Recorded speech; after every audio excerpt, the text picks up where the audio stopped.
अब मैं अपनी बात कहने से पहले बाबू हुक्म सिंह जी को श्रद्धांजलि देते हुए इस पावन धरती को, उनकी जन्मभूमि को नमन करता हूं, प्रणाम करना चाहता हूं। उन्होंने हमारे समाज की बहुत ऊंचे स्तर पर पहचान कराई। मुझे बहुत याद आती है उनकी, क्योंकि बहुत सीखने को मिला था उनसे। जैसे अब आप लोगों ने ये मुहिम छेड़ी है, अब से आदरणीय वीरेंद्र सिंह जी, हमने भी 25 साल पहले 98 में मैंने धरना दिया था। संजय अग्रवाल उस समय होते थे डीएम मेरठ के। 98 में कोतवाल धन सिंह जी की मूर्ति जो स्थापित हुई है ये यहाँ मवाना अड्डे पर मेरठ में, ये हमने धरना प्रदर्शन करके लड़ाई लड़के पहली बार मूर्ति तब स्थापित हुई। उसमें बाबूजी को हमने चीफ गेस्ट रखा था। उस समय बाबूजी मिनिस्टर थे। 98 में तो आंदोलन करा था, उसके बाद बाबूजी मिनिस्टर थे, तब वो मूर्ति स्थापना हुई थी।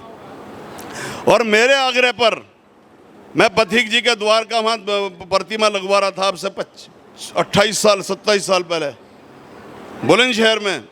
तो विजय सिंह पथिक जी की हमने वहाँ मूर्ति स्थापना कराई उनके गांव में। उस पर बड़ा आंदोलन और बहुत विरोध हुआ। तो जब बाबूजी उसमें गए थे, मैंने उनसे आग्रह किया था, निवेदन किया था कि पथिक जी के नाम से आपको कोई ना कोई शिक्षण संस्था बनानी चाहिए। तब बाबूजी ने ऐलान किया था कि अब मैं वहाँ कॉलेज बनाने जा रहा हूँ, अब उसका नाम पथिक जी के नाम से रखा जाएगा। और वो यहाँ पर शायद बनाया भी हुआ है। हमारा पड़ोस में है हम लोग, लेकिन आना जाना नहीं हुआ 25 साल में। पिछले साल मुझे भूरा कंडेला में गोपाल नाम का लड़का है। गोपाल कहाँ खड़ा हुई हो? यहीं था अभी। वो उधर पीछे हाथ उठा रहा। भूरा कंडेला में मेरी बहुत टीम है। तो ये इन्होंने पिछले साल बुलाया। तो ये तो होगी हमारी भूमिका। मैं मेरठ से हूँ, मुखिया गुजर मेरा नाम है, जिला पंचायत अध्यक्ष अभी 2 महीने पहले तक हम वहाँ थे, 3 महीने 4 महीने पहले तक। और बनाए नहीं गए थे, हमने तो चढ़ाई करके छीनी वो सीट, और तब 4 साल तक राज करा। और मेरे जिले में 212 गांव हैं गुजरों के, मेरठ में। एक एक गांव का तो रास्ता बता दूंगा और नाम बता दूंगा, जिसमें 2 घर भी हैं उसमें भी। लेकिन मैंने वहां तक भी सड़क बनाई समाज के लिए, जिससे कि समाज को पता चला कि सत्ता क्या होती है। झूठ बोलना नहीं आता, बनावटी बातें कर नहीं पाते हैं, उसके लिए माफ कर देना। किसी भी बिरादरी की भावनाओं को और धार्मिक भावनाओं को हम ठेस नहीं पहुंचाते हैं, ये हमारा सिद्धांत है। हम सिर्फ अपने समाज के लिए हमें क्या करना है उस पर हम ध्यान देते हैं। हम किसी को ऊंचा नीचा नहीं दिखाते। तो आज बहुत खुशी का ये दिन है कि सम्राट मिहिर भोज जी, जो कि गुर्जर प्रतिहार वंश के कुलभूषण थे, जिन्होंने अपने वीरता, शौर्य, पराक्रम और त्याग, तपस्या, बलिदान के बलबूते पर जो सनातन धर्म की रक्षा करते हुए लगातार लगभग 50 साल वर्षों तक शासन किया, और वो गौरवमय शासन आज पूरे समाज के स्वाभिमान को जागृत करने का काम हमारे महान सम्राट मिहिर भोज जी ने किया। तो उनके चरणों में नमन करते हुए मैं कहना ये चाहता हूं कि महापुरुष हमारे बहुत हैं, लेकिन हम लोगों को पता नहीं चल पाया, क्योंकि हमारा ये समाज बहुत भोला है। शिक्षा से वंचित हुए, बहुत उत्पीड़न दमन हुआ ब्रिटिश हुकूमत में, इसलिए समाज पिछड़ गया, राष्ट्र की मुख्य धारा के विपरीत रहा। तो मैं ये कहा करता हूं कि ये गुर्जर जाति सोती है, ये गुर्जर जाति सोती है, और सोती ने फिर ठावे कौन, और सोती होती तो उठ जाती, दड़ मारे न फिर ठावे कौन। दड़ मारे पड़े सब जान गए अब तो सोशल मीडिया से। जब हम इतिहास पर नजर डालते हैं, हम और नरेंद्र छोटे छोटे हुआ करते थे, 20 21 मैंने 21 साल की उम्र में तो भैंसों को पार्लियामेंट पे चढ़ा दिया था। यहां हमें पहुंचना मुश्किल हो रहा, क्यों नरेंद्र? हैं? हमने और नरेंद्र, एक ईश्वर सिंह जी, एक हमारा भतीजा वहाँ विधायक बना दिया हमने, वहाँ ले जाकर राजस्थान से जोगिंदर रवणा। सन 1992 92 की बात है। सन 1992 हाँ बस 4 लाख का उसका गोबर का वो था जो रद्द करा दिया। हाँ, हमें आदरणीय मंत्री जी, जब आप लोग सत्ता का सुख भोग रहे होते थे ना, तो जब हम यहाँ वन गुजरों की लड़ाई लड़ रहे थे, वन गुजर ये जो राजा नेशनल पार्क है सहारनपुर में, हम 19 साल के लड़के थे और वो लड़ाई लड़ी, उनको पार्लियामेंट में लेके पहुंच गए। और डेयरी, दिल्ली में डेयरियों का व्यापार है ज़्यादातर हमारे लोगों का, वहाँ डेयरियाँ आज तक नहीं निकली, सुप्रीम कोर्ट का ऑर्डर है। लड़ाई लड़ी और इतिहास के लिए जब फिर कोतवाल धन सिंह पथिक जी की मूर्ति स्थापना, लेकिन यहाँ तक हम फिर चुनाव लड़ गए 96 में। मैं राजनीतिक शाखा में चला गया, ये सामाजिक शाखा में रहे, ये इनका काम अब ये चल रहा है। जब इतिहास डालते हैं आदरणीय मंत्री जी, दुख ये होता है कि अगर हम नज़र दौड़ाते हैं अध्यात्म के क्षेत्र में, तो सारे देवी देवताओं ने अपनी अपनी माताओं की कोख से जन्म लिया, लेकिन सेडू माता सवाई भोज भीलवाड़ा, सेडू माता की गोद में अवतार लेने वाले वो भगवान श्री देव नारायण हैं। वो हम अध्यात्म के क्षेत्र में ओम भूर्भुवः स्वः तत्सवितुर्वरेण्यम जो तुम ये करते हो, ये जो हमारे गायत्री मंत्र का जाप करते हो, ये गायत्री माता भी चेची गोत्र की गुजरी थी पुष्कर में। 9 देवियों में नैना देवी गुजर। ये अध्यात्म और धार्मिक क्षेत्र में लेके चल रहा हूं अभी। तो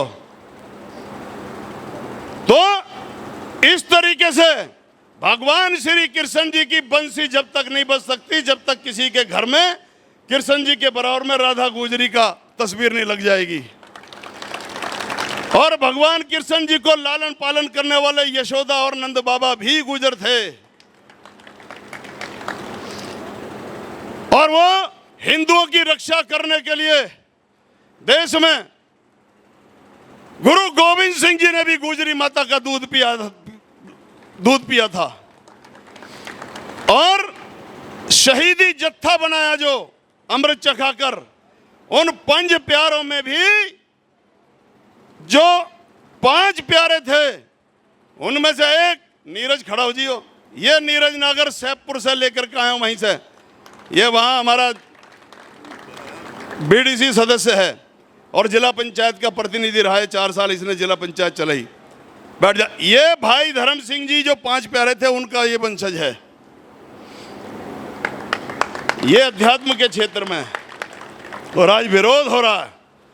मैं अपने भाइयों से पूछना चाहता हूं, अगर आप विरोध कर रहे हो तो आप में इतनी बड़ी ताकत है क्या कि मेवाड़ रियासत के वारिस महाराणा प्रताप के पिता उदय सिंह को अगर किसी ने अपने बेटे चंदन का शीश कटा करके बचाया तो वो पन्ना था, मां भी गुजरी थी।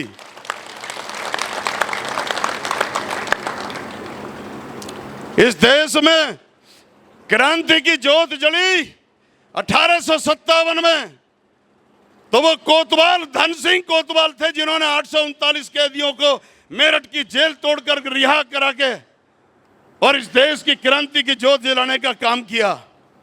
वो गुजर थे। इस देश के अंदर अगर किसी ने सत्याग्रह का सूत्रपात करते हुए किसानों का पहला आंदोलन लड़ा, बिजौलिया किसान आंदोलन, और राजपूताना का नाम बदलकर राजस्थान रखा, तो वो विजय सिंह पथिक भी गुजर थे। 562 को एक रियासत के नीचे लाकर राष्ट्र का निर्माण करने वाले देश के सबसे पहले उप प्रधानमंत्री और गृह मंत्री सरदार पटेल भी हमारे पूर्वज थे। दिल्ली में जिसने शासन किया, अनंगपाल तोमर, जिनके 12 गांव तंवरों के आज अभी बताए हमारे भाई जो बोल रहे थे पहले, वहां आज भी वो अनंगपाल तंवर जी गुजर थे, वहां के जो राजा थे दिल्ली के, जिनका इतिहास में स्वर्णिम अक्षरों में नाम लिखा हुआ है। जिनके तुम्हारे 84 गांव हैं, जो तुम जिनके वंशज हो, वो सनातन हिंदू सम्राट पृथ्वीराज चौहान जी गुजर थे। उसके बावजूद आज हम देश की आजादी के बाद, हमारे ऊपर देश आजाद हुआ सन 47 में, हम आजाद हुए सन 52 में, वो भी सरदार पटेल जी ने क्रिमिनल एक्ट हमारे ऊपर से जब हटाया। इतनी कुर्बानियां देने के बावजूद, मैं अभी अनिल भाई से पूछ रहा था कि यहाँ जमुना मैया कितनी दूर है, तो जमुना मैया के आंचल में आबाद रहने वाले मेरे भाइयों, ये आपका मुखिया गंगा माई के चरणों में सेवा करता है। मैं आज देश के कर्णधारों से एक सवाल खड़ा करना चाहता हूं कि इतनी जिस तरीके से ये जमुना मैया चलती है या गंगा मैया चलती है, कहीं तो नहर के लिए पानी देती है, कहीं रजवाहों को पानी देती है, कहीं खेतों में पानी देती है, कहीं समुद्र में देती है, कहीं नालों में देती है, और हर जिसको भी प्यास लगी उसकी प्यास बुझाने का काम किया। लेकिन नाम क्या दिया जग ने उसको? नदिया। जिस घाट गई उस घाट घटी, जिस घाट गई उस घाट घटी, हर प्यास पे जीवन वार दिया, जिसने जो मांगा उसको वो दिया, फिर भी जग ने कहा नदिया नदिया नदिया। तो मेरी बिरादरी तो जमुना और गंगा मैया के जो बीच में है, ये वो है। जब पड़ा वक्त चमन पर तो खून हमने दिया, और जब आई बाहर तो कहते हो तुम्हारा काम नहीं है। मेरे बिरादरी के नौजवानों, अब पार्टियों की गुलामी करनी छोड़ो, बंधुआ मजदूरी छोड़ो, और अपने समाज को जो अधिकार देता हो उसके साथ लोगों बराबर में राजनीतिक लाइन खींचो। मैं भी उसी में हूं, आज मैं भी गुलामों की पंक्ति में हूं। भले एक बार होना चाहिए था, इस समाज को मुझसे भी प्यार होना चाहिए था। यह मैं इसलिए कह रहा हूं कि 25 साल से मुझे तुमने चुनाव नहीं जिताया आज तक। ये मेरठ वाला चुनाव जीतना नहीं मानता, ही तो मैंने छीना है। ये तो लाठी गोली के बलबूते पे छीना, वैसे थोड़ी कुछ ताज मिल गया। तो मैं ये कहना चाह रहा हूं कि आज समाज की जो दुर्गति है, उसके लिए भले एक बार होना चाहिए था, समाज को मुझसे भी प्यार होना चाहिए था। और आज खड़ा हूं मैं भी गुलामों की सपों में, सपो कहते हैं लाइन को, आज खड़ा हूं मैं भी गुलामों की लाइन में, जबकि मुझे तो समाज का सरदार होना चाहिए था। तो लंबा हो जाएगा, मैं दूसरों के लिए इनसे कह रहा मन की छोट करवाओ, और इसीलिए मुझे जिस मंच पे एक बार मैं चला जाता हूं वहां दोबारा से न्योते नहीं आते, इसलिए मैं तुम्हारा माहौल नहीं खराब करना चाह रहा। नहीं, मेरे बड़े भाई हैं वीरेंद्र सिंह जी, मैं उनका बहुत सम्मान करता हूं, मेरी बहन बैठी है। तो कहना मैं ये चाहता हूं, ये दुखी होके इसलिए कह रहा हूं वीरेंद्र सिंह जी, बुरा मत मानना मेरे परिवार वालों। मैंने देश भर के गुजरों की नरेंद्र, देश भर के गुजरों में हम गए, पर मैंने कहीं अपने 84 का मैंने कहीं प्रतिनिधित्व नहीं देखा। इस खबर को अगर आप फेसबुक पर देख रहे हैं तो हमारे फेसबुक पेज को लाइक और फॉलो जरूर कीजिए, और अगर आप यूट्यूब पर देख रहे हैं तो हमारे चैनल को यूट्यूब पर जाकर अभी सब्सक्राइब कीजिए।